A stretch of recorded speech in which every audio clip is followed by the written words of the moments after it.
आज मी तुमच्यासोबत soybean बिर्याणीची recipe share केली आहे, जी बनवायला अतिशय सोपी आणि चवीला खूप भन्नाट तयार होते। तर यासाठी आपल्याला सोयाबीन 2 पाण्यामध्ये धुवून घ्यायचे आहेत। त्यानंतर एका पातेल्यामध्ये थोडंसं पाणी गरम करून त्यात मीठ टाकायचं आहे। या मिठाच्या पाण्यामध्ये हे धुतलेले सोयाबीन आपल्याला 10 मिनिटांसाठी भिजत घालायचे आहेत। नमस्कार मंडळी, जय श्रीराम। मी किरण तुमचं मनापासून स्वागत करते माझ्या YouTube चॅनलवरती। सोयाबीन बिर्याणी बनवण्यासाठी मी एक ठेचा बनवणार आहे। त्यात लसणाच्या पाकळ्या, अद्रक, हिरवी मिरची, पुदिना आणि कोथिंबीर यांचा वापर केला आहे। हा ठेचा आपल्याला थोडासा जाडसर वाटायचा आहे, त्यामुळे मी हा मिक्सरऐवजी खलबत्त्यामध्ये वाटत आहे। तर तुम्ही बघू शकता, अशा पद्धतीने आपल्याला हा ठेचा जाडसर वाटून घ्यायचा आहे। त्यानंतर हा एका वाटीमध्ये आपल्याला ट्रान्सफर करायचा आहे।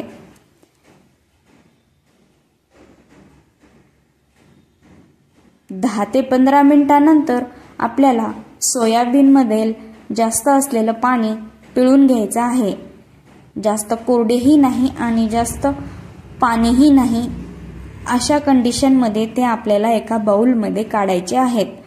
नंतर मी इथे बिर्याणी बनवण्यासाठी दावतच्या पुलाव राईसचा किंवा दावतच्या बिर्याणी राईस यूज केला आहे। मी ही बिर्याणी 2 ते 3 व्यक्तींसाठी बनवत आहे।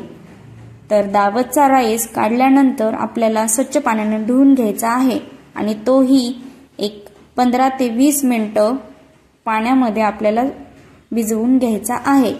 त्यानंतर सोयाबीनमध्ये आपल्याला काही मसाले ॲड करायचे आहेत। त्यात लाल तिखट, बिर्याणी मसाला, धने जिरे पावडर, तसेच आपण जो ठेचा वाटला होता तोही ठेचा यात ॲड करून मीठ टाकायचं आहे। तसेच यामध्ये 1 वाटी दहीही मी ॲड केलं आहे। हे सगळे जिन्नस घातल्यानंतर आपल्याला हाताच्या साहाय्याने कोट करून घ्यायचे आहे। हे मसाले पूर्णतः आपल्याला सोयाबीनला व्यवस्थित कोट करून घ्यायचे आहेत। तुम्ही बघू शकता, हे हाताच्या साहाय्याने मी मसाले पूर्ण आपल्या सोयाबीनला लावत आहे आणि हे मिश्रण आपल्याला लावून झाल्यानंतर एक 10 मिनिटं झाकून ठेवायचं आहे। त्यानंतर एका पातेल्यामध्ये पाणी घेऊन त्यात सगळे खडे मसाले टाकून आपल्याला मीठ टाकायचं आहे। खड्या मसाल्यांमध्ये मुख्यतः विलायची, लवंग आणि मिरे, त्याच पद्धतीने तमालपत्र असेल तर तमालपत्र ॲड करून अर्धा लिंबू आपल्याला टाकायचा आहे, ज्यामुळे आपला बिर्याणीचा पुलाव मोकळा होईल। त्यानंतर त्यात पुदिन्याचे पान घालून उकळी आणायची आहे। त्या पाण्याला उकळी आल्यानंतर मी हे मसाले शक्य होतील तितके काढून घेते। नंतर यात भिजत घातलेला राईस टाकून द्यायचा आहे। तुम्ही बघू शकता, भाताला मस्तपैकी उकळी आलेली आहे। आपल्याला हे तांदूळ 80% कुक करायचे आहेत, पूर्ण भात शिजवून घ्यायचा नाही। 80% कुक झाल्यानंतर बाउलमध्ये ट्रान्सफर करून घ्यायचे आहेत। त्यानंतर कढई ठेवून यात 4 चमचे तेल टाकायचे आहे। मी ही बिर्याणी 2 व्यक्तीसाठी बनवत असल्यामुळे कढईतच बनवत आहे। तेल गरम झाल्यानंतर त्यात कांदा आपल्याला तळून घ्यायचा आहे। कांदा व्यवस्थितपणे लालसर होऊ द्यायचा आहे, जेणेकरून हा आपल्याला बिर्याणीमध्ये वापरता येईल। तुम्ही बघू शकता, मी कांदा खूप चांगल्या पद्धतीने तळून घेतला आहे। यातील थोडासा कांदा मी काढून घेत आहे आणि बाकीचा कांदा मी साईडला करून त्याच कढईमध्ये थोडंसं टोमॅटोची प्युरी मी ॲड केलेली आहे। टोमॅटोची प्युरी मस्तपैकी शिजल्यानंतर त्यात परत मी थोडेसे मसाले ॲड केले आहेत। यात गरम मसाला, धने जिरे पावडर, बिर्याणी मसाला, काश्मीरी लाल तिखट सगळे जिन्नस ॲड करून घेऊन मी या फोडणीमध्ये सोयाबीन टाकत आहे। सोयाबीन टाकल्यानंतर व्यवस्थितपणे मिक्स करायचे आहेत। हे चांगल्या पद्धतीने आपल्याला तेलामध्ये शिजवून घ्यायचं आहे।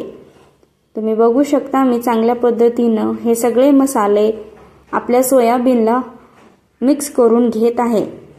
बघू शकता, खूप चांगल्या पद्धतीने हे यांना आता तेल सुटलं आहे.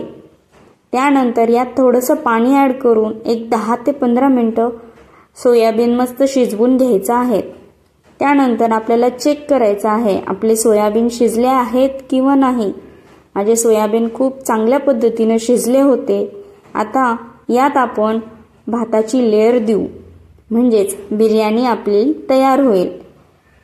तर यामध्ये आता मी हा भाताचा लेयर टाकत आहे.